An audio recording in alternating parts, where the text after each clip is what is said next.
Good morning. তোমরা সবাই কেমন আছো? আমি মর্নিং ওয়াক করতে বেরিয়ে গেছি। আজকে শরীরটা খুব ভালো নেই, তাও বেরোলাম। কালকে তো পারিনি বেরোতে, আজকে বেরোলাম। প্রচণ্ড পরিমাণে গাড়ি পার হয়তো, সবাই জানো রাস্তাটাতে। এখন কটা বাজে? এখন 5:30 বাজে। বেশি দূর যাবো না। আমাদের বাসন্তী পুজো আছে, মানে আমাদের বাসন্তী পুজো পাড়াতে হচ্ছে আর কি। এখন তোমার সপ্তমী, ওই যেরকম দুর্গা পুজো হয় সেরকমই 4 দিন পুজো।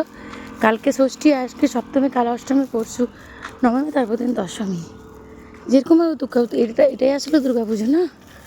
তো গিয়ে স্নান টান করে ঠাকুর ঢুকাতে হবে, ঠাকুর আনতে যাবে। খুব গাড়ি জানো। ভালো থেকো তোমরা সবাই, টাটা।